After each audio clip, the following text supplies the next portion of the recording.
إن الحمد لله نستعينه ونستغفره ونعوذ بالله من شرور أنفسنا ومن سيئات أعمالنا من يهد الله فلا مضل له ومن يضلل فلا هادي له وأشهد أن لا إله إلا الله وحده لا شريك له وأشهد أن محمدًا عبده ورسوله يا أيها الذين آمنوا اتقوا الله حق تقاته ولا تموتن إلا وأنتم مسلمون يا أيها الناس اتقوا ربكم الذي خلقكم من نفس واحدة وخلق منها زوجها وبث منهما رجالا كثيرا ونساء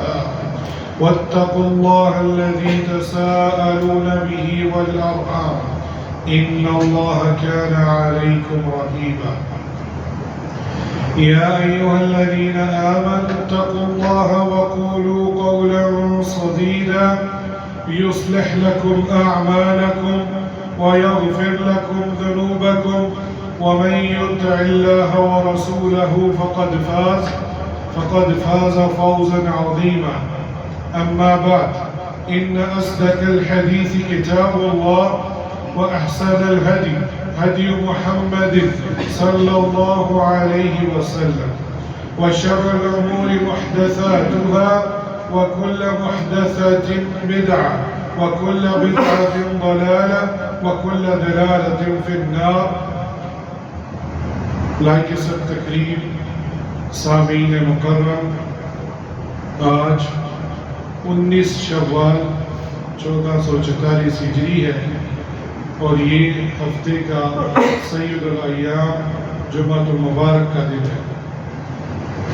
سب سے پہلے نصیحت اپنے آپ کو اور پھر آپ سب کو اتقوا اللہ مستطعتم، اللہ سے ڈرے اپنی استطاعت کے مطابق. اور آج ہر طرف ظلم اور جبر کا بازار گرم ہے. کافر مسلسل مسلمانوں پر ظلم و شدت اور اس کے پہاڑ توڑ رہے ہیں، لیکن ہمیں مایوس نہیں ہونا. ہمیں یقین ہے کہ کوئی دنیا میں کسی پر بھی کتنا ہی ظلم کیوں نہ کر لے، ایک دن اسے اللہ سبحانہ و تعالیٰ کے ہاں اس کا جواب دے گا اور اس کی پکڑ اس دنیا میں بھی ہوگی اور آخرت میں بھی ہوگی. اور آج خطبے کا موضوع بھی اسی کے متعلق ہے. پچھلے جمعے ہم نے بیان کیا تھا کہ اللہ کی نصرت چاہیے تو اس کے اسباب کیا ہیں. ان میں سے ایک نکتہ یہ بھی ہے کہ اللہ سبحانہ و تعالی ظالم کو ڈیل کیوں دیتا ہے، اس میں اللہ کی کیا حکمت ہے، کیونکہ آپ الحکیم ہیں، الحلیم ہیں، تو اس کے اندر اللہ ظالم کو کیوں وقت دیتا ہے. اور یہ سوال بہت سے مظلوم اور ستم رسیدہ لوگوں کو دل میں پیدا ہوتا ہے کہ اللہ سبحانہ و تعالی باطل پرست، ظالم اور فسادی لوگوں کو کیوں چھوڑ دیتا ہے. وہ زمین میں فساد پھیلاتے پھرتے ہیں، کمزور دبے ہوئے اور مظلوم لوگوں پر ظلم کریں اور مومنوں کی آزمائش میں ڈالیں. اللہ سبحانہ و تعالیٰ انہیں فوراً اسی وقت کیوں نہیں پکڑتا. اور یہ علماء کرام نے کچھ حکمتیں بیان کی ہیں، آج کوشش کریں گے کہ ان کو بیان کریں. پہلی حکمت جو اللہ سبحانہ و تعالیٰ ظالموں کو فوراً کیوں نہیں پکڑتا کہ اہل حق کی آزمائش کر لی جائے. جو ہم اہل حق ہیں، جو مظلوم ہیں، ان کی آزمائش ہو. اللہ سبحانہ و تعالیٰ باطل اور اہل باطل کو باقی رکھتا ہے تاکہ اہل حق کی آزمائش کرے. اللہ سبحانہ و تعالیٰ اہل حق کو اہل باطل کے ذریعے آزماتا ہے، ان کے صبر، ایمان اور یقین کو پرکھتا ہے. پھر صبر پانے والے کو اللہ خوشخبری سناتے ہیں۔ اس کی کیا دلیل ہے؟ سورۃ محمد کے اندر آیت نمبر 31 میں اللہ سبحانہ وتعالیٰ اپنے کلام مبارک میں ارشاد فرماتے ہیں وَلَنَبْلُوَنَّكُمْ حَتَّى نَعْلَمَ الْمُجَاهِدِينَ مِنْكُمْ وَالصَّابِرِينَ وَنَبْلُوَ أَخْبَارَكُمْ، اور ہم تمہیں ضرور بل ضرور آزمائیں گے، میری اور آپ کی آزمائش ضرور ہوگی، یہاں تک کہ ہم تم میں سے جہاد کرنے والوں اور صبر کرنے والوں کو جان لیں اور تمہارے حالات کو پرکھ لیں۔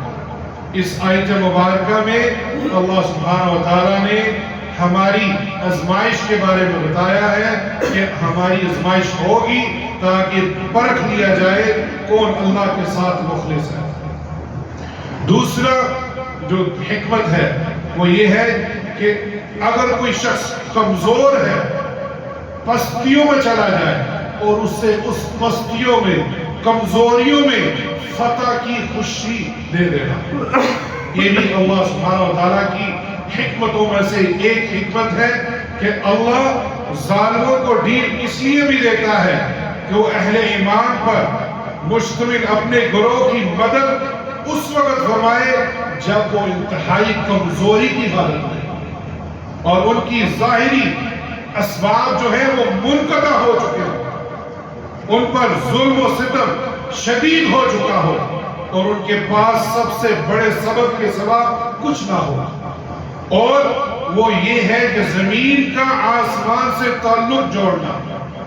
اللہ انہیں اپنے اور ان کے دشمن پر ایسے وقت میں فتح عطا فرماتا ہے جب وہ فتح کی توقع نہیں کر رہے ہیں، تو اس فتح کو ایک الگ ہی ذائقہ اور مزہ ہوتا ہے کہ جب ایک انسان کمزور ہے اور وہ کمزوری میں یہ سمجھ رہا ہے کہ اب ہم فتح نہیں حاصل کر سکتے، تو اللہ سبحانہ وتعالیٰ آزمائشوں میں ڈال کر اس کمزوری کے عین وقت پر ان کو فتح نصیب فرماتا ہے۔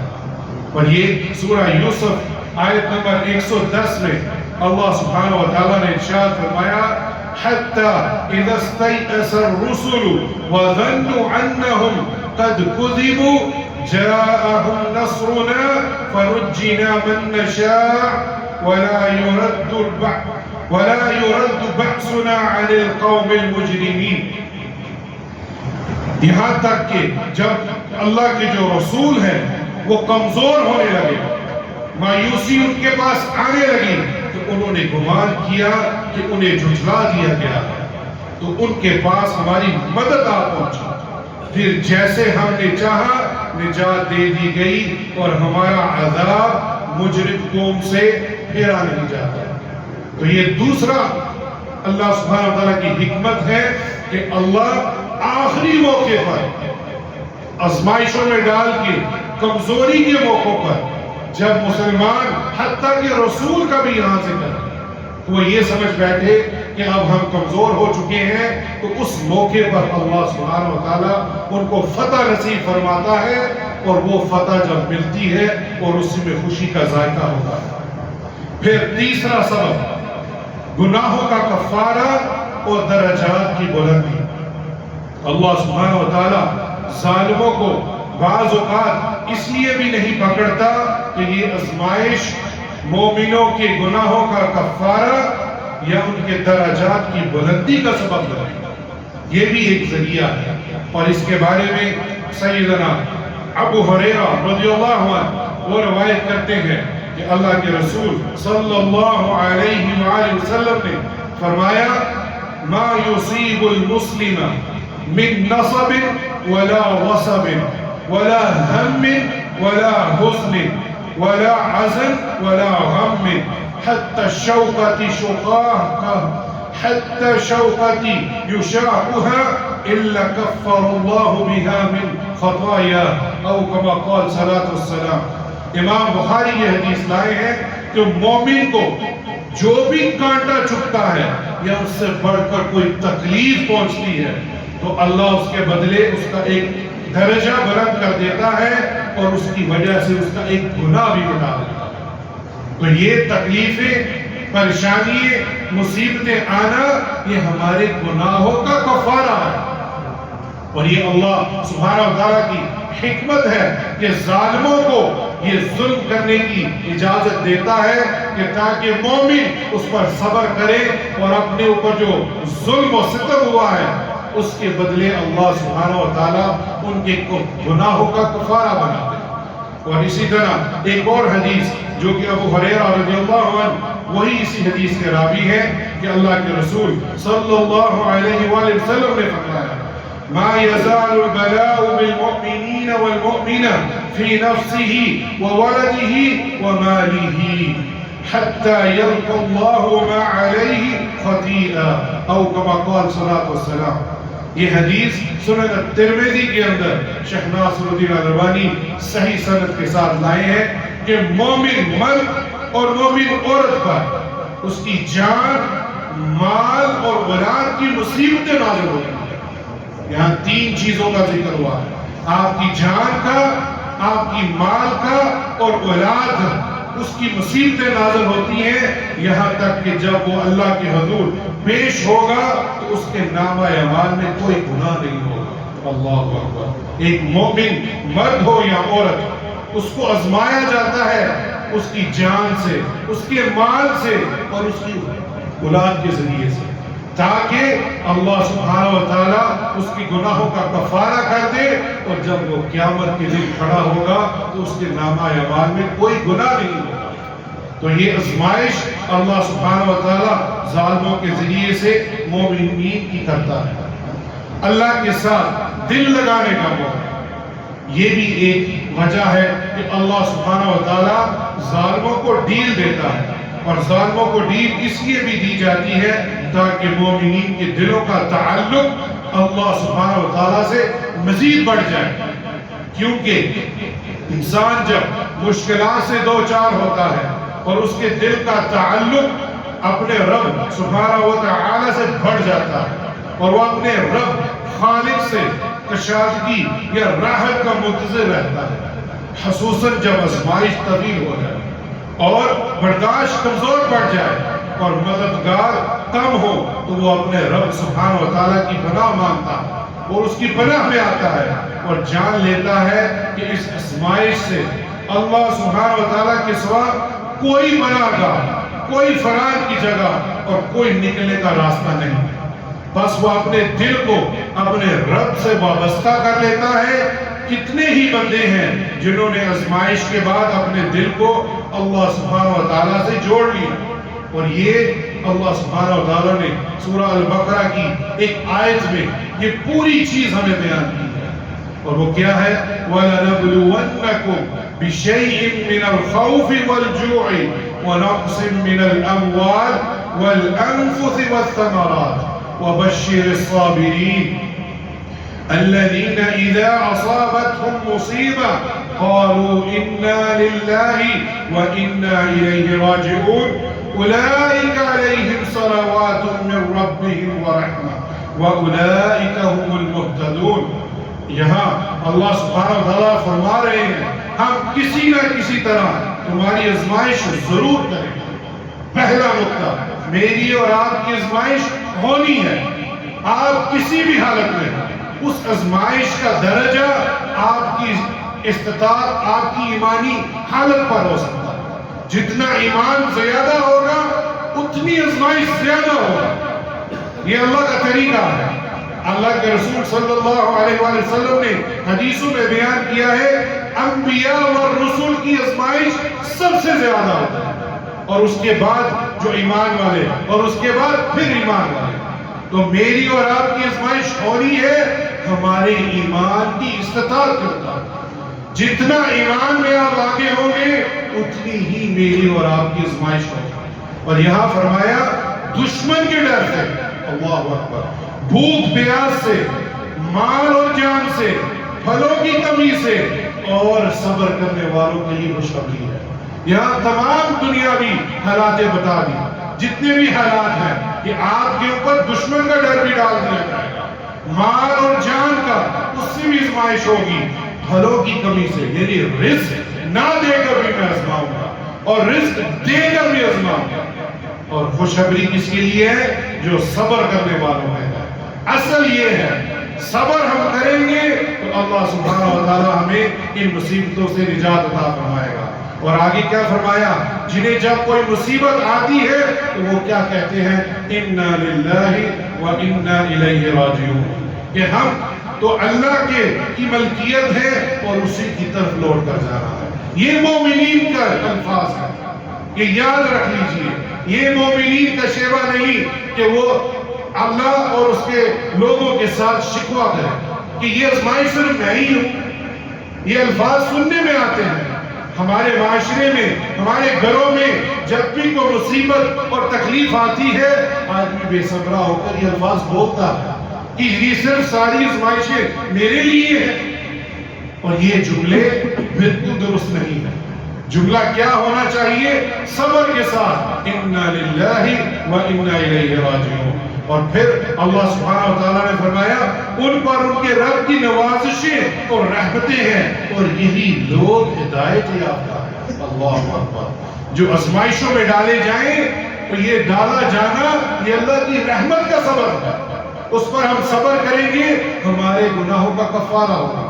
اور یاد رکھیے جو شخص کسی بھی قسم کی آزمائشوں میں نہیں ڈال رہا تو جان لے اللہ نے اس کو آزاد کر دیا، اللہ اس کی گناہوں کا کفارہ نہیں کر رہا، اور اس کی پکڑ قیامت کے دن بہت سخت ہوگی۔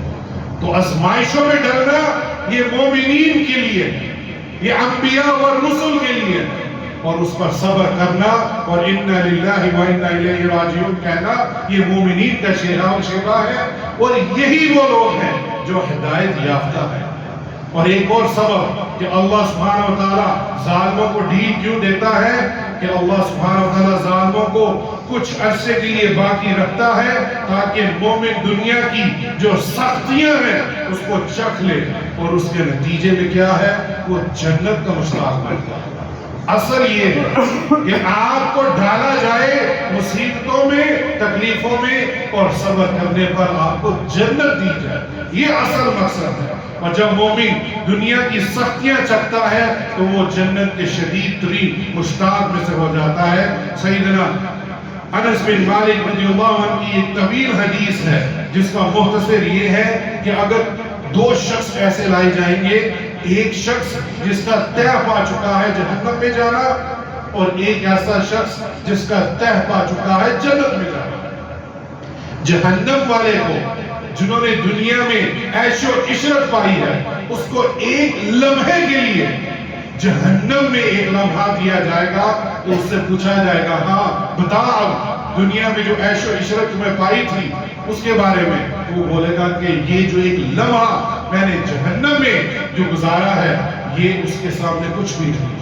اور اس کے برعکس ایک جنتی شخص جس کا طے پا چکا ہوگا کہ وہ جنت میں جا رہا ہے، اسے ایک لمحہ جنت میں ڈالا جائے گا اور اس سے پوچھا جائے گا جو دنیا میں آزمائشیں اور تکلیفیں آئی ہیں اس کے بارے میں کیا کہتے ہو؟ تو وہ کہے گا واللہ یہ تکلیفیں پریشانیاں کچھ بھی نہیں تھی، یہ جو ایک لمحہ میں نے جنت میں گزارا ہے اس کے مقابلے میں کچھ نہیں۔ یہ حدیث امام مسلم لے کر آئے ہیں، اور یہ کیا بتا رہی ہے کہ یہ تکلیفیں پریشانیاں یہ وقتی ہیں، اور یہ جنت کی جو ہمیں خوشخبری دی جا رہی ہے وہاں جو نعمتیں ہیں اس کے مقابلے میں بھی کچھ نہیں۔ اسی لیے امام احمد بن حنبل رحمہ اللہ سے پوچھا گیا کہ آدمی کو راحت کب ملے گی؟ اسے دنیا میں تکلیفیں پریشانی ہیں، اسے راحت کب ملے گی؟ تو انہوں نے جواب دیا جب وہ پہلا قدم جنت میں رکھے گا۔ اللہ اکبر، یہ ان کا جواب تھا۔ یہ ہمارے علماء کرام ہیں جو ہمیں بتا رہے ہیں کہ تکلیفوں پریشانیوں سے راحت اسی وقت ملے گی جب وہ جنت میں اپنا پہلا قدم رکھے گا۔ اس کا مطلب ہے ہماری آزمائش دنیا میں بھی ہونی ہے اور آخرت میں بھی ہونی ہے۔ اسی طرح شیخ الاسلام ابن تیمیہ سے پوچھا گیا کہ میری جنت کوئی بھی مجھ سے چھین نہیں سکتا۔ اللہ اکبر، یہ جملے سونے کے ساتھ لکھنے چاہیے۔ اور کیوں؟ انہوں نے کہا کہ اگر کفار مجھے جیل میں ڈال دیں گے تو میں اکیلا ہو جاؤں گا، اور اس اکیلے پن میں اللہ سبحانہ و تعالیٰ کی عبادت کروں گا، اور اگر مجھے ملک بدر کر دیں گے تو میں اللہ کی راہ میں نکل جاؤں گا، وعظ و تبلیغ کروں گا۔ اور اگر مجھے مار دیں گے تو میں تو شہید ہوں، میں تو اللہ کے ہاں شہید کیا جاؤں گا۔ اور سبحان اللہ، شیخ الاسلام ابن تیمیہ کو جیل میں ہی ان کی وفات ہوئی اور انہوں نے 65 دفعہ قرآن کو پڑھا۔ اللہ اکبر، اللہم اجعلنا منہم۔ اور اسی طرح اللہ ظالموں کو ڈیل اس لیے دیتا ہے کہ ان میں سے مومنین کو شہداء کا رتبہ عطا کیا۔ اللہ اکبر، اللہ ہمیں بھی یہ رتبہ عطا فرمائے۔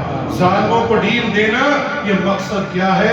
اللہ سبحانہ وتعالیٰ کی حکمت کیا ہے کہ مومنین سے چن لے کہ کون شہید کا رتبہ پائے گا۔ یہ سورہ ال عمران کے اندر اللہ سبحانہ وتعالیٰ نے فرمایا ہے وَلِيَعْلَمُ اللَّهُ الَّذِينَ آمَنُوا وَيَتَّخِذَ مِنكُمْ شُهَدَاءَ وَاللَّهُ لَا يُحِبُّ الظَّالِمِينَ، اور تاکہ اللہ ان لوگوں کو جان لے جو ایمان لائے اور تم میں سے کچھ کو شہید بنائے۔ اللہ اکبر، یہ ظالموں کو ڈیل دینا ان مومنین کے لیے شہداء کا رتبے کے برابر ہے، اور اللہ ظالموں کو پسند نہیں کرتا۔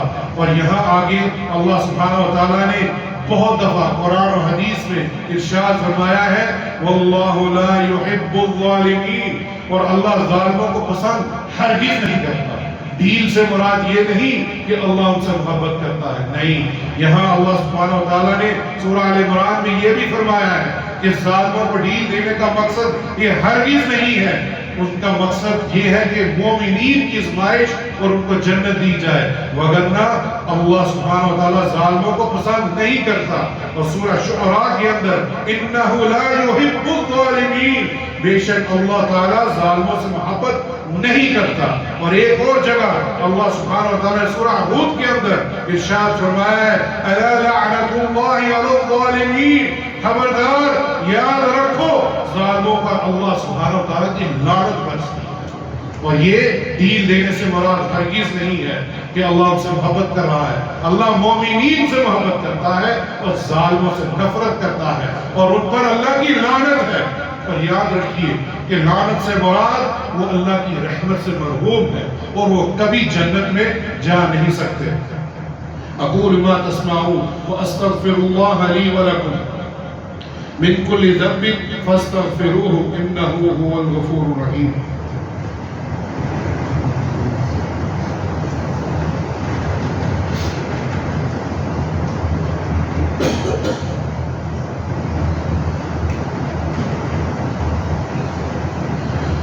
الحمد لله والصلاة والسلام على رسول الله وأشهد أن لا إله إلا الله وحده لا شريك له وأشهد أن محمدا عبده ورسوله۔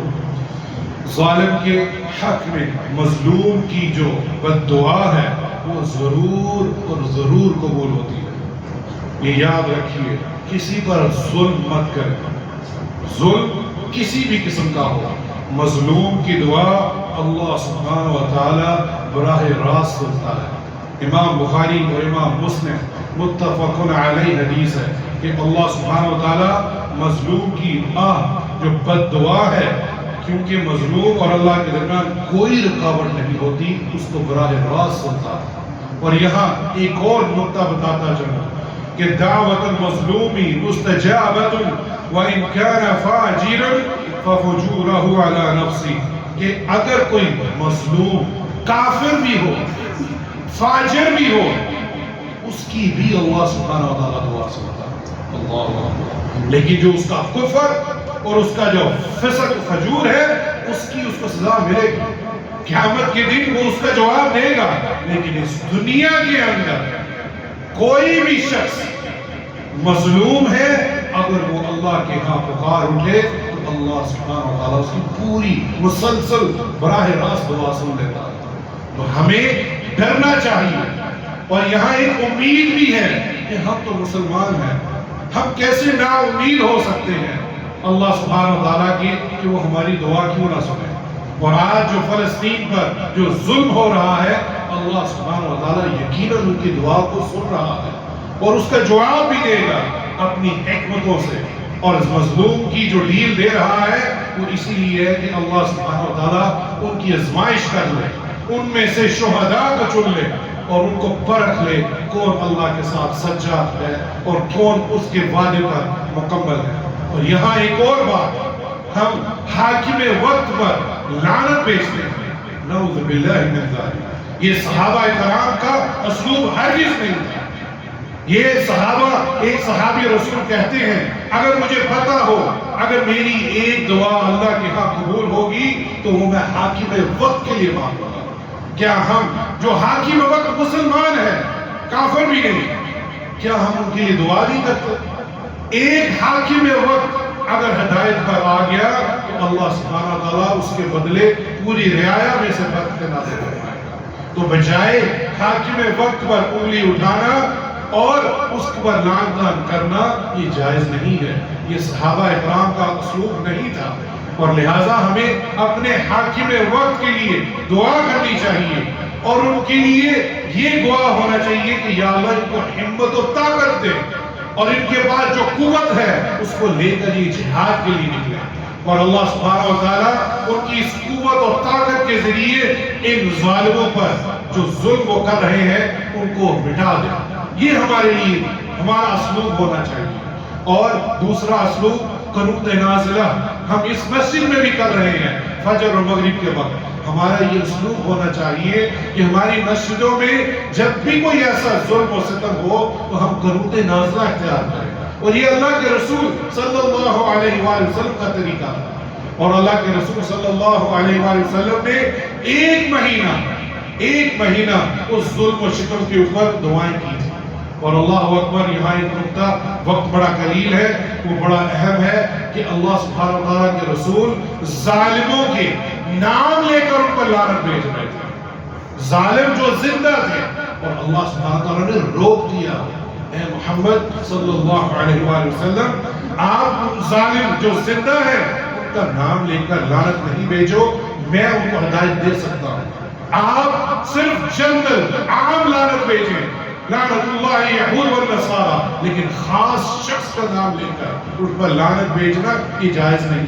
یہ کتنا اہم نقطہ ہے، اور آج ہم کسی پر بھی لعنت بھیج دیتے ہیں، والعیاذ باللہ من ذلک۔ اور حاکم وقت پر تو نعوذ باللہ ہم اپنا فرض سمجھتے ہیں اس پر لعنت بھیجنا، اور یہاں اللہ سبحانہ وتعالی اپنے حبیب خاتم النبیین کو روک رہے ہیں کہ آپ قنوت نازلہ کے اوپر بالخصوص زندہ شخص پر نام لے کر لعنت نہ کریں، یہ میری حکمتیں ہیں، میں اسے ہدایت دے دوں۔ تو یہ سمجھنے والا نقطہ ہے، اور یہاں آج ہم سمجھ کے جائیں لعنت اگر بھیجنی ہے وہ یہود و نصارہ پر بھیجیں، لیکن خاص لعنت بھیجنے کی ہمیں اجازت نہیں ہے۔ اللہ سبحانہ وتعالیٰ جو کہا ہے اس پر ہمیں عمل کرنے کی توفیق عطا فرمائے۔ ان اللہ وملائکتہ یصلون علی النبی یا ایھا الذین آمنوا صلوا علیہ وسلموا تسلیما۔ اللهم صل على محمد وعلى آل محمد كما صليت على إبراهيم وعلى آل إبراهيم إنك حميد مجيد. اللهم بارك على محمد وعلى آل محمد كما باركت على إبراهيم وعلى آل إبراهيم إنك حميد مجيد. اور خلاصے میں یہ ایک آیت یاد رکھی جائیے، إنه لا يفلح الظالمون، اے لوگوں یاد رکھو ظالم کبھی بھی کامیاب نہیں ہو سکتا۔ اللہ سبحانہ وتعالیٰ ہمارے فلسطین کے مسلمان بہنوں اور بھائیوں اور بچوں پر جو ظلم ہو رہا ہے، یا اللہ ان کی مدد فرما، یا اللہ غیبی مدد عطا فرما، یا اللہ ہماری جو دعائیں ہیں ان کے حق میں جو ہم اپنی استطاعت کے مطابق کر رہے ہیں، یا اللہ اس کو قبول فرما، یا اللہ ان کی اس آزمائش میں ان کو پکا اور سچا مسلمان بنا، یا اللہ جو وفات پا رہے ہیں ان کی شہادت کو قبول فرما، یا اللہ جو بیمار اور تکلیفوں میں ہیں اور جو پریشانیوں میں ہیں، یا اللہ ان کی پریشانیوں کو دور فرما، یا اللہ ہمارے حاکم وقت کو ہدایت عطا فرما، یا اللہ ان کو ہمت اور طاقت دے کہ وہ اس ظلم کے خلاف کھڑے ہوں، یا اللہ جو ہمیں جوہری قوت دی گئی ہے، یا اللہ ہمارے حکمرانوں کو ہدایت عطا فرما اور طاقت عطا فرما اس ظلم کو روک سکے، یا اللہ ہمارے حکمرانوں کے ہاتھوں سے نیک اور صالح کام لے اور ان کے ہاتھوں کو روک لے جس پر ان کی اللہ کی نافرمانی ہے اور اللہ کے رسول کی نافرمانی ہے، یا اللہ جن کے والدین بیمار ہیں ان کو شفاء کاملہ اور عاجلہ عطا فرما، اور جن کے والدین وفات پا چکے ہیں یا اللہ ان کی قبروں کو جنت کا باغ بنا دے، یا اللہ جتنے بھی مسلمان ہسپتالوں میں ہیں، پریشان ہیں، بیمار ہیں، ان کی پریشانیوں کو دور فرما اور ان کے بدلے ان کی گناہوں کا کفارہ بنا دے،